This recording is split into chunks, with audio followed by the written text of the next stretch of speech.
Now next is criticism of approach. approach is criticized on the following grounds. सबसे पहली उसकी assumption थी tax indiscrimination, that is it assumed that there is no tax that exists so far as reality. Tax gap एक assume करा था. Investors are liable to tax on dividend and capital gain with different tax rates. Actual में different tax rates exist करते हैं, लेकिन approach के under इन्होंने tax के related क्या assumption की थी? Let me show you.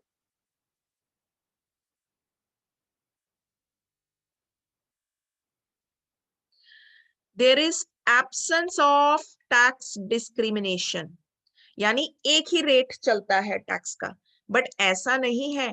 Real market में different tax rate slab rates हैं. 2.5 लाख इनकम पे डिफरेंट टैक्स एग्जेम्पशन है. 2.5 लाख से 5 लाख पे 5% पड़ता है. 5 लाख से 10 लाख पे डिफरेंट रेट्स हैं. एंड अबव 10 लाख की इनकम पे सीधा 30% पड़ता है.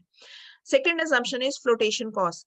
A firm has to pay the finance cost in the form of underwriting commission, brokerage with the result of external finance, जो कि assume नहीं की गई. ये गलत assumption है कि cost के बारे में तो consideration की ही नहीं गई. Cost बहुत ज्यादा involved होती है जब हम market में shares issue करते हैं या debentures issue करते हैं. Third, transaction cost. Shareholders have to pay the brokerage also fees. Share holder को भी अगर शेयर्स लेने हैं तो ब्रोकर को ब्रोकरेज पे करनी पड़ती है, फीस पे करनी पड़ती है whenever they want to sell their shares. इसके बारे में बात नहीं की गई इस अप्रोच के अंडर. तो ये वो कहां से अपनी पॉकेट से पे कर रहे हैं. Fourth is earning of current income. According to this thought, the shareholders' wealth remains the same whether the dividend is paid or not. When the dividend is not paid, then for his current needs, they may sell their shares. ये चीज पे ध्यान नहीं रखा गया. Approach कहती है कि शेयर होल्डर्स ठीक है इंडिफरेंट है, अगर उनको करंट में डिविडेंड नहीं भी मिला तो उनको पता है फ्यूचर में कैपिटल गेन होगा. लेकिन व्हाट इफ कि अगर उनको करंट में डिविडेंड नहीं मिला और उनको पैसों की जरूरत थी तो वो क्या करेंगे? They will sell their shares, और शेयर सेल करने के लिए उनको फिर से ब्रोकरेज पे करनी पड़ेगी. तो this will give more weight to current income rather than future income. तो वो करंट इनकम के बारे में सोचेंगे, वो फ्यूचर इनकम के बारे में नहीं सोचेंगे. ये स्कूल ऑफ थॉट जो कह रहा है ना इनडिफरेंट अप्रोच, ये इनडिफरेंट अप्रोच सब शेयर होल्डर्स पे अप्लाई नहीं हो सकती, क्योंकि कई शेयर होल्डर्स करंट इनकम चाहते हैं. देयर आर शेयर होल्डर्स जो मे बी हैप्पी होंगे कि फ्यूचर में कैपिटल गेन हो जाएगा, लेकिन there are lot of share holders जो करंट में कैश फॉर्म में डिविडेंड चाहते हैं. Then fifth is discount rate. A single discount rate can be used for discounting cash inflows. Uncertainty increases the length of time investors prefer current lower dividend rather than more dividend in future.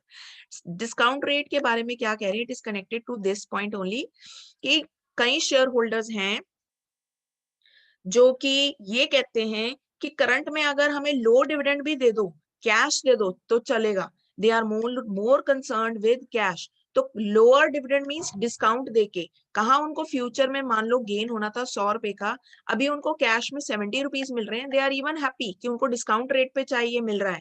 We are not concern with share holders ऐसे सोचते हैं, we are not concern with future gain, क्योंकि हमें नहीं पता future में क्या होगा. हमें ये पता है कि हाँ आज की डेट में हमें ये कैश मिल रहा है. Then diversification. Share holders diversify हो सकते हैं. आज की डेट में वो एक शेयर्स को प्रेफर कर रहे हैं, कल वो सोच सकते हैं कि ये शेयर्स बेच के किसी और कंपनी में है ना इन्वेस्ट कर दें. तो they prefer distribution of income, कि डिविडेंड आज मिल जाए, क्योंकि हो सकता है कल हम स्विच कर जाएं किसी और कंपनी में. तो जिन कंपनी के हम शेयर्स बेच ही चुके हैं उसके शेयर के दाम बढ़े या घटे, इससे कंसर्न नहीं है शेयर होल्डर का. तो इसीलिए ये अप्रोच इन ग्राउंड्स पे क्रिटिसाइज की. Illustration 2 will further clear your concept about approach. Silver Limited has the cost of equity rate दिया हुआ है 12%, KE given है. The current market value of the company is 10 lakh at the rate of rupees 10 per share.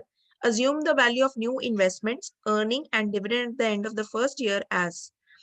Investments कितनी करी company ने? 3,40,000 की. उनकी earnings यानी नेट इनकम कितनी है? 2,75,000. एंड डिविडेंड जो वो सोच रहे हैं at the end of the year declare करने का, वो ₹2.50 सोच रहे हैं. assumptions यूज करनी है. हमने ये फाइंड करना है payment of dividend does not affect the value of the firm. जब ये लाइन आ जाती है, ये लाइन में हमने तीनों चीजें कैलकुलेट करनी है, P1B, MV and value of the firm B, because what are they asking? Dividend का क्या effect होगा in the value of the firm और नॉट। सो हमने दोनों सिचुएशन में ये कैलकुलेट करना है, when the dividend is not declared and next is when dividend is declared.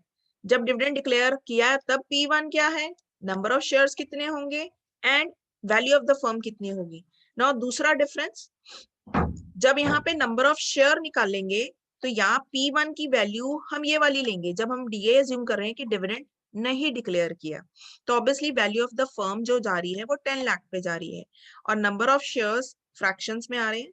लेकिन जब अज्यूम करा डिविडेंड डिक्लेयर करा तो नंबर ऑफ शेयर्स निकालने के लिए हम जो वैल्यू लेंगे P1 की वो ये वाली लेंगे 8.7, तो यहाँ पर value of the firm 10 lakh same. तो ये चीज प्रूफ हो रही है इस सम से कि dividend declared or not has no effect on the value of the firm। यही assumption करी थी MM ने।